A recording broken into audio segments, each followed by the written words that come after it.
Hello everyone, welcome back to the channel. Today's video we're going to go back through the vegetable garden. It's getting a bit out of control, so we need to do a bit of a tidy up. And we've got a plant to replace as it's died. And we're going to look at filling up some new pots with some compost and potting mix for some excess plants and a new rhubarb. Let's get into it.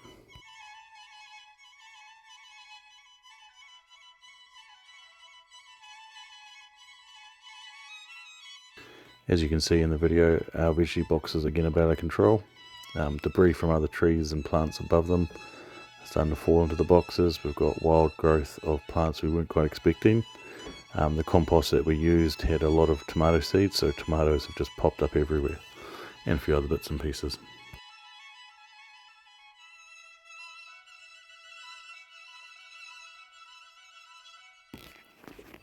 As you can see, as we're looking through these vegetable boxes, we have so much going on here. There's just plants everywhere, there's debris everywhere, lots of weeds, lots of unexpected growth. So we've really got to give these a good tidy up to give the other plants a chance to really thrive.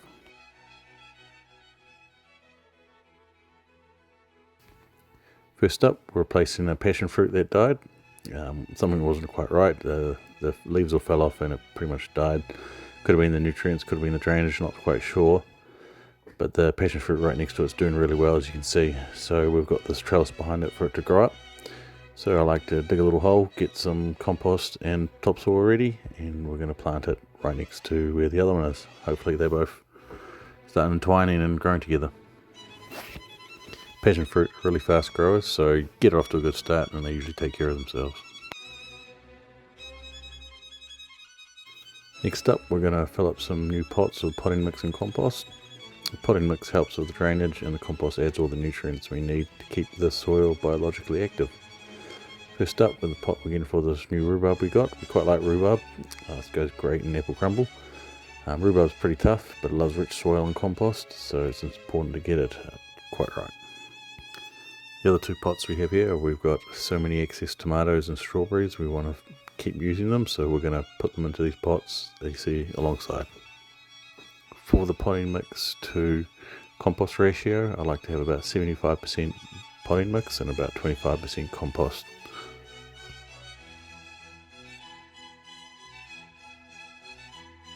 And here's a finished job on the passion fruit. As you can see, the one next to it's doing really well. All we can do is hope that this one will catch just like that one and start growing up together, and they can fill up this entire trellis with lots of passion fruit. That'll be great.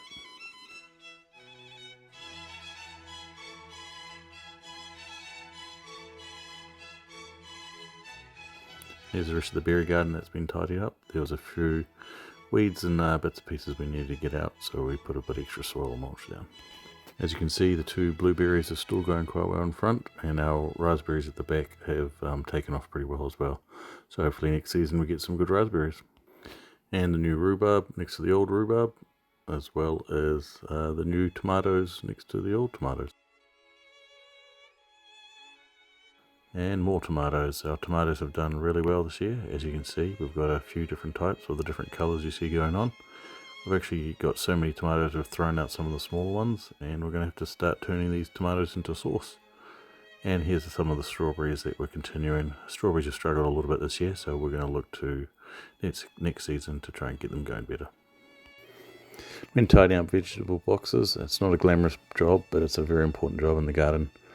As I said before, there's a lot of leaves that are falling on them, so we're getting rid of all these leaves and debris, pulling out any weeds we see, clearing space around plants so air can flow around them better. Good airflow helps prevent pests and fungal diseases, especially when it's warm in summer. Also like to loosen up some of the surface soil as well, just to keep it a bit loose and compacted on top. So, and chuck in some mulch and compost where needed. A tidy garden is a healthier garden. That makes everything easier to manage. A few tips to stay on top of your veggie garden. Little and often do small regular jobs around the garden rather than big cleanups like we've just done with this one. Mulch where you can. If you can put mulch down, it holds in the moisture and suppresses weeds. Watch your plants, keep an eye on the leaf colour and the growth, and if something's off, get onto it straight away. When you see little seedlings pop up, as you can see we've got a few pots around here. Just get some little pots and put them in, because the overflow makes new plants. Great. and water deeply, not daily, so it encourages stronger root systems. And that's it for today. Just a short video, just going over some maintenance for your vegetable gardens. If you found it helpful, please give me a like and subscribe, and I have more gardening content to come. See you on the next one.